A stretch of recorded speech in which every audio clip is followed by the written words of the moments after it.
ভারতের পশ্চিমবঙ্গের বর্ধমান জেলার সদর শহর বর্ধমান শব্দটির উৎপত্তি সংস্কৃত শব্দ থেকে, যার অর্থ বর্ধনশীল বা সমৃদ্ধ। জৈন ধর্মগ্রন্থ অনুসারে 24তম জৈন তীর্থঙ্কর বর্ধমান মহাবীর এই অঞ্চলের আস্তিক গ্রামে কিছু সময় অতিবাহিত করেছিলেন।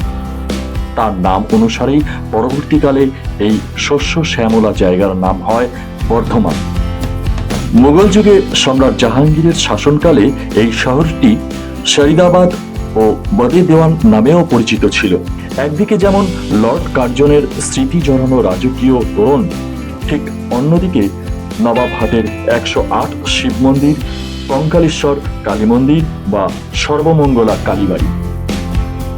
তাই আজ আমি এই সব জায়গার পাশাপাশি সর্বশেষ পরখ করে দেখব এখানকার বিখ্যাত রামপ্রসাদ লস্যির জিভে জল আনা অনবদ্য লস্যির স্বাদ। তো আর দেরি কেন, চলুন শুরু করা যাক আজকের জার্নি। নমস্কার, আমি এখন দাঁড়িয়ে আছি পশ্চিমবঙ্গের বর্ধমান জেলার উপকণ্ঠে বর্ধমান স্টেশনের ঠিক সামনে। ভিডিওর শুরুতে যে ইন্ট্রোডাকশনটা আপনারা দেখেছেন সেটা দেখে অবশ্যই বুঝে গেছেন যে আজকে আমি কোথায় এক্সপ্লোর করতে চলেছি।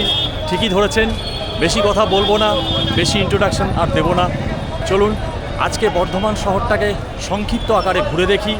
সেই ঘোরার জন্য কি কি পথ নির্দেশিকা আছে, কি কি খরচ, কিভাবে যাওয়া যেতে পারে, কলকাতা থেকে কতটা দূর, কিভাবে আসা যেতে পারে, এই সমস্ত বিস্তারিত তথ্য নিয়ে আজকের এই বর্ধমান শহরের সম্পর্কে একটা ছোট্ট তথ্যমূলক ভিডিও আপনাদের সামনে উপস্থিত করতে চলেছি। আমি আপনাদের বি হ্যাপি কৌশিক। সকলকে শুভেচ্ছা জানিয়ে আজকের এই বর্ধমান উপকণ্ঠের এই বর্ধমান স্টেশন থেকে আজকে যাত্রা শুরু করলাম। তো চলুন প্রথম ডেস্টিনেশনটা যাব যেখানে, তার আগে একটা টোটো বা অটো কি আছে যানবাহন ব্যবস্থা সেটাকে আগে একটা ঠিকঠাক করে নিই, তারপরে বিস্তারিত সমস্ত কিছু ভাড়া কত কি লাগছে না লাগছে সব কিছুই আমি আপনাদেরকে জানাবো। সর্বপ্রথম টোটো বা অটো কি আছে জানি না, তো সেটাকে ঠিক করার জন্য এই অঞ্চলে মানে এই স্টেশন চত্বরে কোথায় কি যানবাহন ব্যবস্থা আছে একবার আপনাদেরকে দেখিয়ে দিই। এই স্টেশন থেকে বেরিয়ে আসলাম, বেরিয়ে আসার পরে তার বিপরীতেই এই যে দেখুন এখানে সমস্ত প্রাইভেট কারগুলো রয়েছে, আর ওদিকেও কিছু রয়েছে, টোটো স্ট্যান্ড রয়েছে, ওদিকেও টোটো স্ট্যান্ড রয়েছে।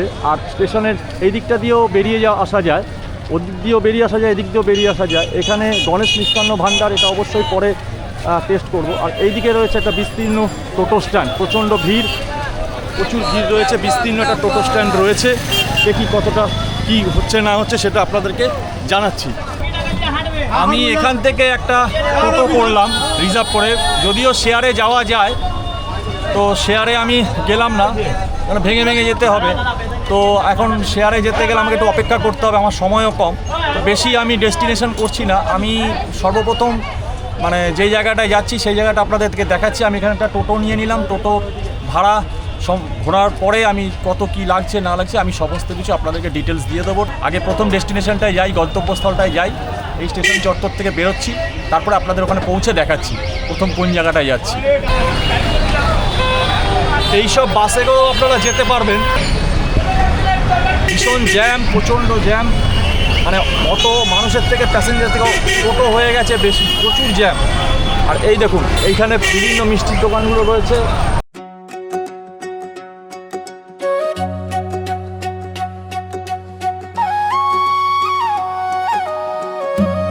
আমি এখন এই মুহূর্তে উপস্থিত হয়েছি বর্ধমানের প্রথম দ্রষ্টব্য স্থান, সেটা হচ্ছে আমার পেছনে দেখতে পাচ্ছেন সর্বমঙ্গলা কালীবাড়ি। এখন সেখান থেকে আমি এই ডালাটা নিচ্ছি এই দোকান থেকে, কারণ সময় খুব সীমিত। এটা নিয়ে যাবো, ঠিক আছে।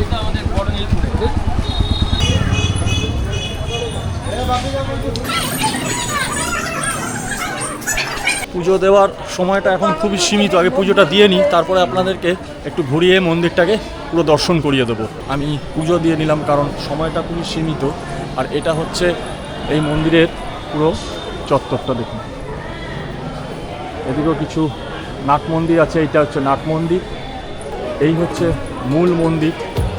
বর্ধমান শহরের ডিএন সরকার রোডে বাঁকা নদীর তীরে অবস্থিত সর্বমঙ্গলা মন্দির এই অঞ্চলে অধিষ্ঠাত্রী দেবী এবং বর্ধমান রাজপরিবারের কুলদেবী মা সর্বমঙ্গলার প্রধান উপাসনালয়।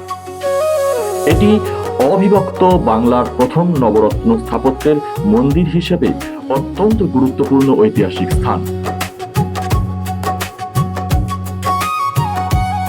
যদিও সাধারণ মানুষ একে কালীবাড়ি বলে জানেন বা ডাকেন, তবে এখানকার মূল বিগ্রহটি আসলে দেবী দুর্গা বা মহালক্ষ্মীর রূপে।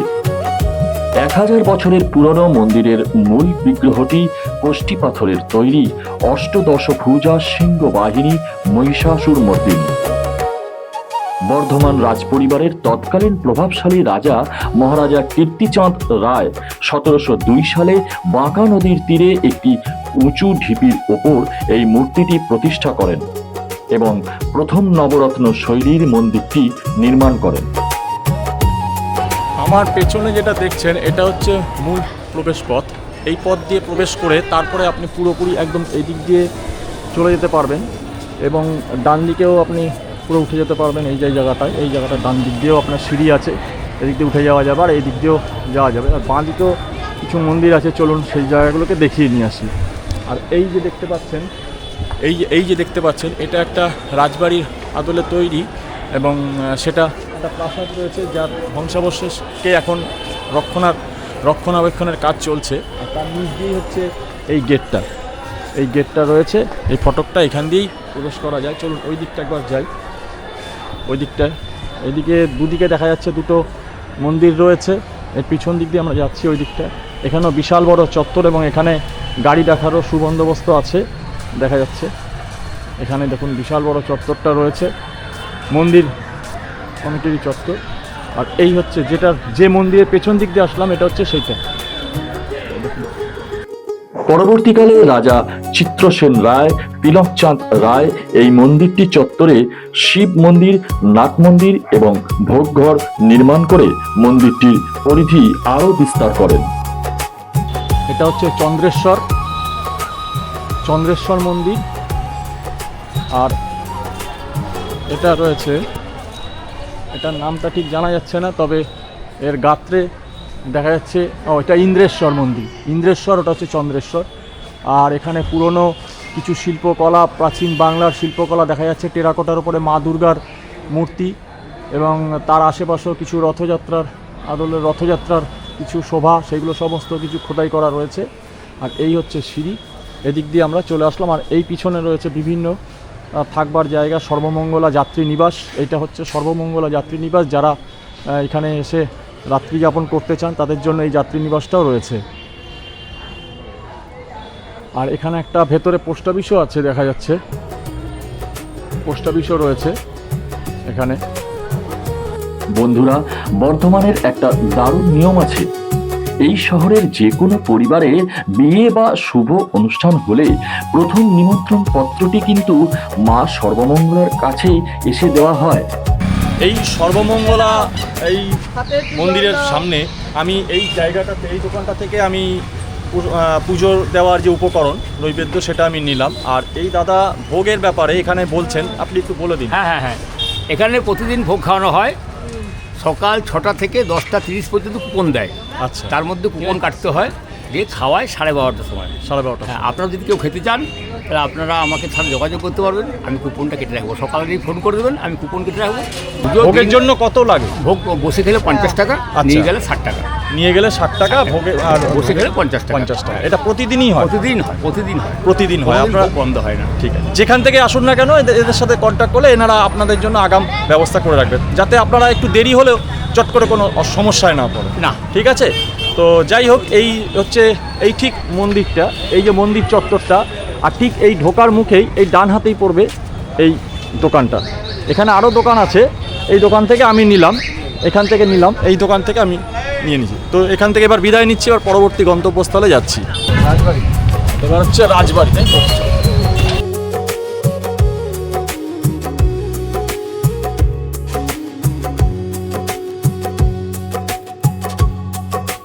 আমি এখন এই মুহূর্তে উপস্থিত আছি বর্ধমান রাজবাড়ি। অধুনা বর্ধমান রাজবাড়ি ছিল, যেটা এখন বর্ধমান ইউনিভার্সিটি বা বর্ধমান বিশ্ববিদ্যালয় হয়ে গেছে। তো আমি চেষ্টা করবো সেইখানে একবার ঢুকে কিছু দৃশ্যপট তুলে আনবার জন্য। চলুন। আমি সেই সামনে দাঁড়িয়ে আছি। এবার একটু দেখি ভেতরে ঢোকা যায় কি না, আমার তো ঠিক জানা নেই, আরেকবার চেষ্টা করছি। আমার এই পার্কে দেখছেন, এটা হচ্ছে কৃষ্ণসাগর পার্ক। এই পার্কে আমি ঢুকলাম না। পার্কে আমার উদ্দেশ্য পার্কে বসে গল্প করা নয়, পার্কটাকে ঘুরে কিছু ফুটেজ তুলে আপনাদের সামনে ভিডিওর মাধ্যমে তুলে ধরা। তো সেক্ষেত্রে ভিডিওগ্রাফি কোনো অ্যালাউ নেই। তো সুতরাং আমি আর এই পার্কে আমি আর ঢুকলাম না, কিন্তু দর্শকদের কাছে ইনফরমেশন দিচ্ছি। এই যে পার্কের এরিয়াটা দেখতে পাচ্ছেন, আপনারা আসতে পারেন। এটা হচ্ছে কৃষ্ণসাগর পার্ক। এটার প্রবেশ মূল্য হচ্ছে 30 টাকা। আর কেউ যদি আপনারা আগে দেখে নিন পার্কটা, এখানে দেখুন ভেতরে সবাই বসে বসে গল্প করছে। বিশাল বড় একটা লেক আছে, আর তার চারপাশে এইরকম একটা পরিখা দ্বারা আবৃত। এই যে দেখুন, এইদিকে একটা মাঠ আছে। এই আমি এখন ঘুরে যাচ্ছি, এই আমার পেছন দিকে এই পার্কটাকে আমি ফেলে চলে আসলাম। এই যে দেখুন, তো দর্শকদের কাছে খালি ইনফরমেশনটা দিয়ে দিলাম। কৃষ্ণসাগর পার্ক প্রবেশ মূল্য হচ্ছে 30 টাকা। যদি ক্যামেরা করেন, ভিডিওগ্রাফি করেন, তাহলে আপনাদেরকে একটা রিটেন অ্যাপ্লিকেশান দিতে হবে, এবং সেই অ্যাপ্লিকেশানটা প্রায়র টু অ্যাপ্রুভাল, মানে অ্যাপ্রুভাল আসবে, তারপরে আপনি সেটা ভিডিওগ্রাফি করতে পারবেন। সুতরাং ওই ঢাকের দায় মনসা বিক্রি।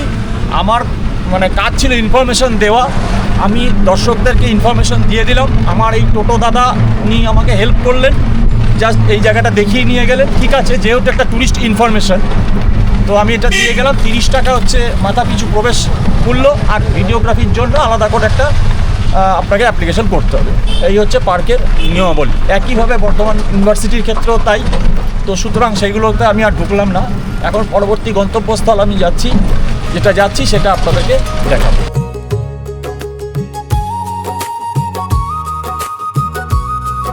এই মুহূর্তে যে জায়গাটা দিয়ে যাচ্ছি সেটা হচ্ছে কাঞ্চননগর রথতলা। যে প্রবেশদ্বারটা দেখলেন ওটা তোরণ, ওইটা কাঞ্চননগর রথতলার তোরণ। এখন আমরা এই কালীবাড়ির দিকে যাচ্ছি।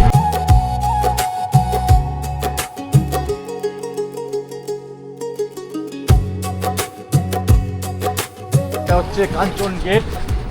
আমরা একটা ব্রিজের উপর দাঁড়িয়ে আছি। এখানে দেখুন,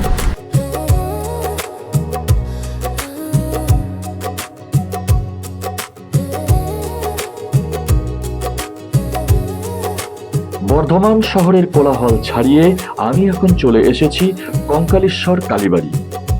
এই অঞ্চলের ইতিহাস যেমন প্রাচীন, তেমন এখানে লুকিয়ে আছে এক অলৌকিক আর রহস্যময় গল্প।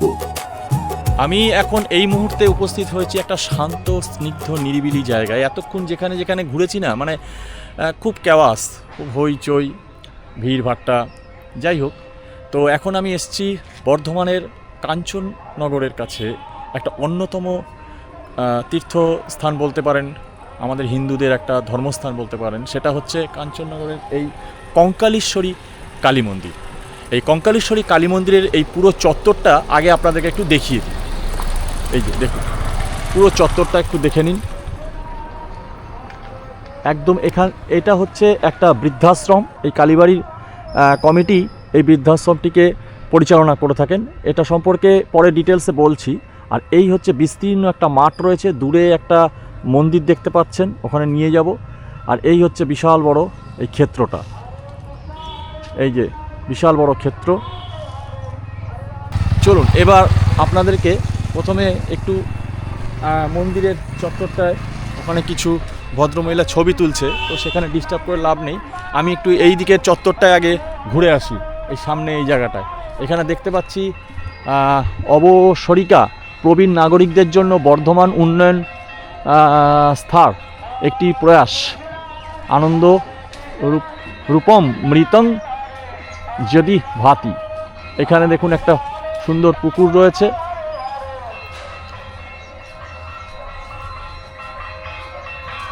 এটা যদিও এখন তালা দিয়ে বন্ধ করা আছে, তবুও একটু দেখানোর চেষ্টা করি আপনাদের। এবার এখান থেকে চলে যাব মন্দির চত্বরে। কোন দিক দিয়ে প্রবেশ করি? আচ্ছা, এদিক দিয়ে যাই, প্রবেশটা করি। আর ওইটা হচ্ছে নবনীর বৃদ্ধাশ্রম, যেটা দেখালাম। শুনলে অবাক হবেন, 1913 সালের বিধ্বংসী বন্যার পর দামোদর নদের গর্ভ থেকে অলৌকিকভাবে এই কঙ্কালেশ্বর বা কঙ্কাল সার জীর্ণ চেহারার মূর্তিটি উদ্ধার হয়েছিল। এখানকার ধোপারা প্রথমে না বুঝে এই পাথরেই কাপড় কাচতেন। পরে স্বপ্নাদেশ পেয়ে বর্ধমানের মহারাজা বিজয়চাঁদ মহতাব এই নবরত্ন মন্দিরে অষ্টভুজা চামুণ্ডা রূপী মা কঙ্কালেশ্বরীকে প্রতিষ্ঠা করেন। এই অখণ্ড কালো কোষ্ঠী পাথরের উপর খোদাই করা এই মূর্তিটি অবিকল একটি মানব কঙ্কালের মতো। মন্দিরটা দর্শন করলাম। আমার পেছনে এই যে নীল রঙের যে বড় বড় ইমারতগুলো দেখছেন, বহুতল বিশিষ্ট যে ইমারতগুলো দেখছেন, সেগুলো সবই হচ্ছে বৃদ্ধাবাস। তো তার আগে সামনে যে একটাই দেখুন, সামনে একটা মন্দির রয়েছে, সেটাকে একবার আপনাদেরকে দেখিয়ে নিই। আর দেখুন কি সুন্দর একটা বিস্তীর্ণ তৃণক্ষেত্র। এখানে নাকি মেলা হয়, হ্যাঁ, একটা বিশেষ সময়। অনেকগুলো মন্দির আছে আনাচে কানাচে, এখানে বিশেষ সময় একটা মেলা হয়। সেটা কখন কি হয় আমি ওই আমার যে টোটো ড্রাইভার আছে, আমি তার থেকে এখানকার বিস্তারিত জেনে নেব, কারণ এখানকার ইতিহাস সে ভালো বলতে পারবে। তার আগে আমি এই মন্দিরটা একটু আপনাদেরকে দেখিয়ে দিই। এটা হচ্ছে অনেকটা আমাদের বাঁকুড়া বিষ্ণুপুরের যে টেরাকোটার যে শিল্প, সেই শিল্পটাই এখানে এই মন্দিরের গাত্রে তুলে ধরা হয়েছে। দেখুন পুরো সেই রকমই একটা চিত্র। আর এখানে মূল গর্ভগৃহে দেখা যাচ্ছে নারায়ণের একটা মূর্তি রয়েছে, আর ডাব রয়েছে, ফুল কিছু রয়েছে, পুজো আর্চা হয়েছে। এই হচ্ছে ভেতরটা, আর এই হচ্ছে তার প্রবেশদ্বারের দুপাশে যে গাত্র, এবং তার এই যে দেখুন একটা কলুঙ্গাও রয়েছে, আর উপরে এই ছাদ, এটা আমি ঘুরিয়ে দিচ্ছি, এদিকেও একটা কলুঙ্গা রয়েছে। এই কলুঙ্গাগুলো পুরোনো দিনের বাড়িতে এগুলো সব দেখা যায়, কলুঙ্গাগুলো। আর এই হচ্ছে তিনটে প্রবেশদ্বারের মতন রয়েছে, যার দুদিকে দুটো ছোট রয়েছে, আর মাঝখানেরটা একদম বড়। এবং আমাদেরকে মাথা নিচু করে ঢুকতে হয়। দেখুন এই যে মাথা নিচু করে বেরোচ্ছি, এই মাথা নিচু করে বেরোলাম, আর ঢোকার সময়ও তাই, মানে আমি প্রণাম জানিয়ে বেরোলাম, প্রণাম জানিয়ে ঢুকবো, সেটাই হচ্ছে ব্যাপার। আর দেখুন এর গায়ে প্রত্যেকটা দেখুন, এই যেখানে হনুমানের এখানে প্রতিকৃত, এখানে রামচন্দ্র তীরধনুক নিয়ে রয়েছেন, এখানে ব্রহ্মা বিষ্ণু মহেশ্বর বৈদিক মনি ঋষিদের অনুকরণে এই সমস্ত মূর্তিগুলো সব নির্মাণ করা হয়েছে, যেগুলো একদম টেরাকোটার কাজ, পোড়ামাটির কাজ, বাঁকুড়ার যে শিল্পটা আমরা দেখতে পারি। এবং আমাদের মানে বাংলার একটা যত শিল্প আছে, সেই শিল্পকলার এটা একটা অন্যতম ঐতিহাসিক নিদর্শন বলা যেতে পারে। এই দেখুন সমস্ত গাত্রগুলো। চলুন, তো আমরা আর বেশি দেরি করব না, আরও এরপরে যাব নবাবহাট 108 শিব মন্দিরের ওখানে। তো তার আগে এই মন্দিরটা কেমন লাগছে একবার দূর থেকে দেখে নিন। এবার আমরা টোটো ড্রাইভারের থেকে একটু সংক্ষিপ্ত আকারে জেনে নিই কবে মেলা ঠেলা বসে বা কী বৃত্তান্ত। আমি যে টোটো ড্রাইভার দাদার সাথে আমি ঘুরছি, বর্ধমান স্টেশনে নেমেই আমি ওনার সাথে ঠিক করে নিয়েছি। তো উনি এই জায়গার মানে মোটামুটি যে কার্যকলাপগুলো হয় বছরে কি কখন হয়, সেই সম্পর্কে উনি একটু ভালো বলে দিতে পারবেন। দাদা নমস্কার, আমার চ্যানেলের পক্ষ থেকে এই বলছি যে এই যে বৃদ্ধাশ্রমগুলো কি এই মন্দির কমিটি মেনটেন করে? চালায়, তবে এখন বন্ধ আছে। আচ্ছা আচ্ছা। পার্টির কিছু ব্যাপার নিয়ে এখন সব কিছু বন্ধ আছে। এখন এখানে প্রচুর লোক আসতো, 10 টাকার অন্নভোগের মায়ের দুপুরবেলা এখানে খাওয়ানো হতো, প্রচুর লোক এখানে আসতো, খেত। আচ্ছা আচ্ছা, ঠিক আছে। বিকালবেলায় প্রচুর লোক আসে এখানে। আচ্ছা, এখানে বড় করে অনুষ্ঠান হয়, মানে পৌষ মাস করে মানে অনুষ্ঠানটা হয়। আচ্ছা, এটা মানে কাঞ্চন উৎসব যেটা যাকে বলে। কাঞ্চন উৎসব যেটাকে হ্যাঁ। বলে। এখন একটা রাজনৈতিক পালাবদল হয়েছে, ওই জন্য এখন একটু বন্ধ আছে। এবং পৌষ মাস করে এখানে একটা বড় উৎসব হয়, কাঞ্চন উৎসব বলে। তো এই যে নবনীর বৃদ্ধাশ্রম, এটা এই মন্দির কমিটি দ্বারাই পরিচালিত হয়। এই জায়গাটা আমরা দেখিয়ে রাখলাম, দাদা আমাদেরকে এই ইনফরমেশনটা দিল। এখন পরবর্তী 108 শিব মন্দির নবাবহাট, এই জায়গায় যাব। চলুন।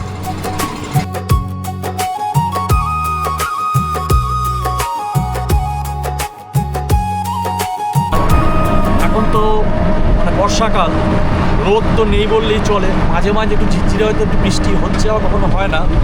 তো আবহাওয়াটাও ভালো আছে, মেঘলা আবহাওয়া, যার জন্য একটা মনোরম পরিবেশে ঘুরতে খুব মানে ভালো লাগছে।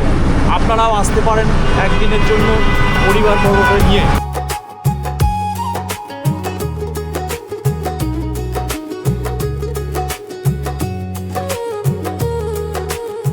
ইতিহাস আর আধ্যাত্মিকতার এক অদ্ভুত মেলবন্ধন দেখতে আমি এখন চলে এসেছি বর্ধমানের নবাবহাটে।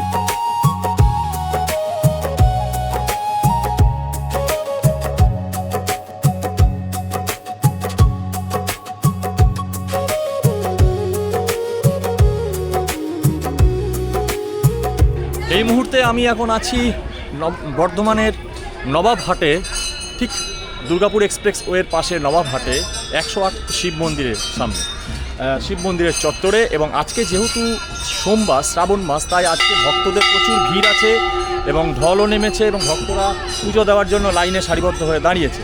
তো আমি এখানে একটা পুকুরের সামনে এসে দাঁড়িয়েছি। আমার এইদিকে মন্দিরগুলো রয়েছে, দেখতে পাচ্ছেন। আর এই সমস্ত চত্বরগুলো, ক্লিপসগুলো আপনাদের কিছু কিছু করে ফুটেজগুলো দেখাচ্ছি। এখানে পুকুর রয়েছে এবং তার চারিদিকে এরকম প্রচুর শিব মন্দির রয়েছে, দেখতে পাচ্ছেন প্রচুর শিব মন্দির রয়েছে। আর এই জায়গাগুলোকে এই দেখুন, এখানে কত ঘন্টা, দেখুন 108টা ঘন্টা রয়েছে।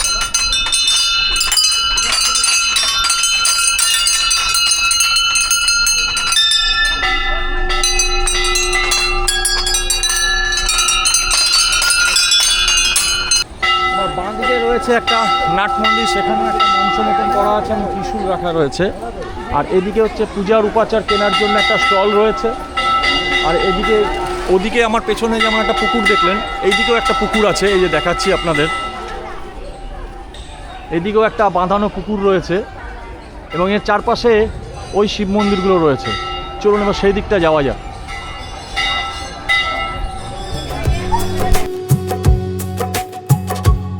আমি এখন যেখানে দাঁড়িয়ে আছি, আমার ডান দিকেও প্রচুর রয়েছে শিব মন্দির, বাঁ দিকেও রয়েছে শিব মন্দির এখানে দেখা যাচ্ছে, আর ডান দিকেও রয়েছে শিব মন্দির দেখা যাচ্ছে। এবং পেছনে দুটো মন্দির রয়েছে, সেই মন্দিরের কাছে আমি নিয়ে যাচ্ছি।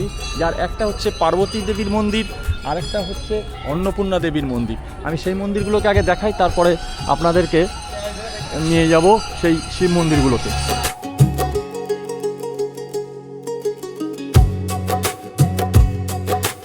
এই মন্দির, অন্নপূর্ণা মন্দিরের ঠিক পাশেই রয়েছে দুটো শিব মন্দির। প্রথমে এই যে দেখুন, এটি কোনো সাধারণ মন্দির নয়, একসাথে সারিবদ্ধভাবে দাঁড়িয়ে থাকা 108টি শিব মন্দির। 1788 সালে বর্ধমানের মহারানী বিষ্ণু কুমারী দেবী এই অনন্য মন্দির চত্বরটি নির্মাণ করেন। বাংলার ঐতিহ্যবাহী আটচালা স্থাপত্য শৈলীতে তৈরি এই মন্দিরগুলোর ওপর থেকে দেখলে ঠিক যেন একটি জপমালার মতো দেখায়। প্রতিটি মন্দিরে রয়েছে একটি করে কালো ও সাদা কষ্টি পাথরের শিবলিঙ্গ। তবে এই জায়গাটায় আসবার জন্য আপনারা সড়ক পথে কলকাতা থেকে আসতে পারেন, বা রাজ্যের বিভিন্ন জেলা থেকেও সড়ক পথে আসতে পারেন, ট্রেন পথে আসতে পারেন। ট্রেন পথে আসলে তো বর্ধমান স্টেশনেই নামতে হবে। আর সড়ক পথে আসবার জন্য আপনাকে দুর্গাপুর এক্সপ্রেস ওয়ের ওপরে আপনাকে নামতে হবে ঠিক নবাবহাট স্টপেজে।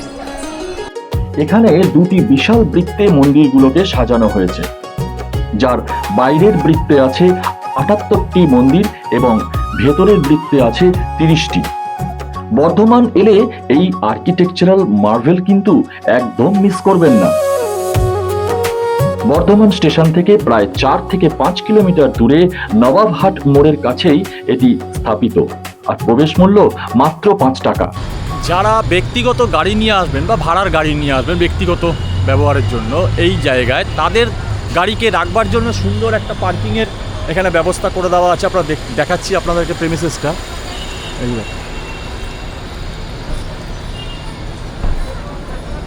আর এই হচ্ছে প্রবেশদ্বারটা, এই দিকে হচ্ছে ঢুকতেই ডান দিকে হচ্ছে পার্কিংয়ের জায়গাটা।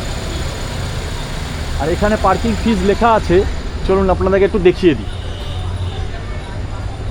এই যে মোটর সাইকেল 10 টাকা, কার হচ্ছে 30 টাকা, আদার্স যেগুলো আছে 125 টাকা।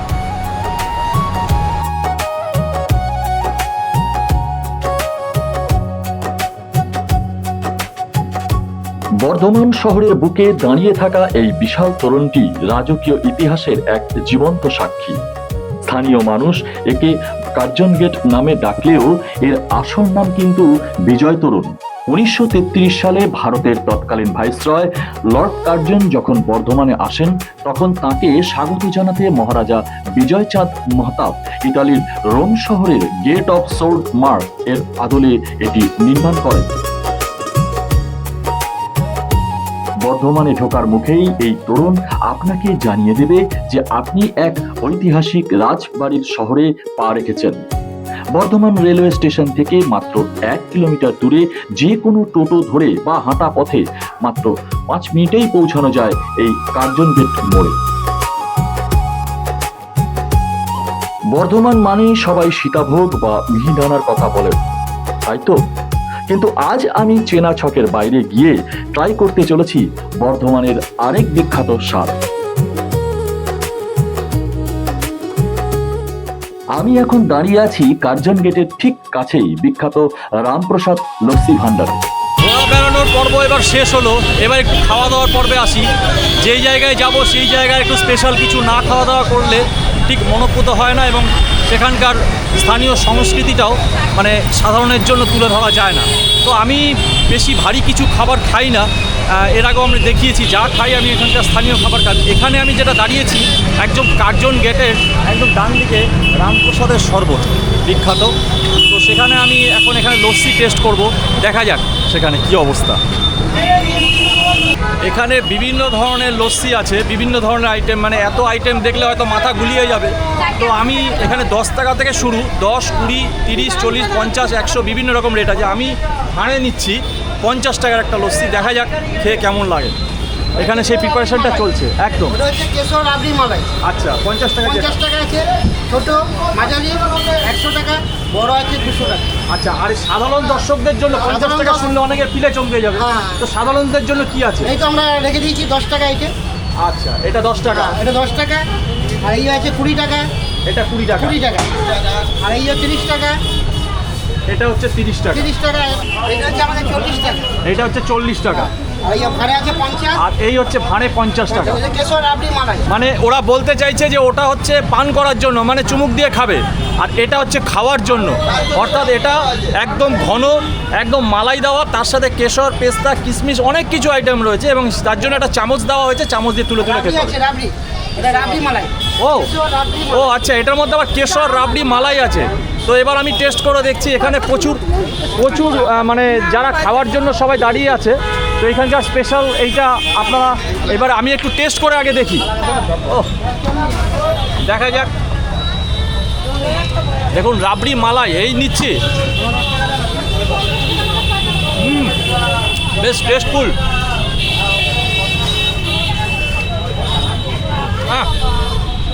রাবড়ি মালাই কত নিচ্ছ? 50। কেশর ও রাবড়ি মালাই। একদম ঘন, মানে অপূর্ব সুন্দর। আর এই দেখুন কীভাবে তৈরি হচ্ছে, দেখুন। আহা, ঘন দইয়ের সাথে ওপরের এই রাবড়ি আর মালাইয়ের লেয়ার, এই প্যাঁচপ্যাঁচানি গরমে পুরো শরীর আর মন ঠান্ডা করে দেয়। দাদা এই যে এই আমের লস্যিটা, এটা ওনারা দিল টেস্ট করবার জন্য। একবার দেখা যাক কীরকম প্রিপারেশনটা হয়েছে।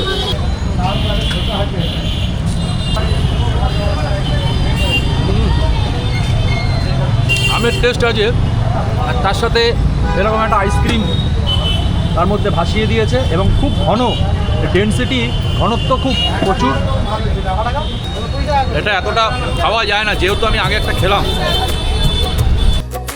বর্তমানে এসে যদি মিষ্টির বদলে একটু অন্যরকম আস্বাদন চান, তবে রামপ্রসাদের এই স্পেশাল লস্যি আপনাদের ট্রাই করতেই হবে। আমি টোটো করে যে ঘুরলাম, ঘোরার জন্য আমার থেকে নিয়েছে 300 টাকা। ও প্রথমে 3টে স্পট বলেছিল 300 টাকা, তো তার থেকে একটু বেশি জায়গায় ও নিয়ে গেছে। কিন্তু নিয়ে গেলেও আমি সেই জায়গাগুলো ঢুকতে পারিনি, যেহেতু আমাকে ভিডিও করতে অ্যালাউ করবে না, তো অযথা আমি আর ঢুকবো না। তো যাই হোক, আলটিমেট আমার 300 টাকা ও 50 টাকারও বলছিল, আমি আর 20 টাকা দিয়েছি। আর রাস্তায় একটু চা বিস্কুট ওটা ওকেও খাইয়েছি। ব্যাস এই হচ্ছে মোটামুটি খরচ, মানে 300 থেকে 350 টাকা খরচ।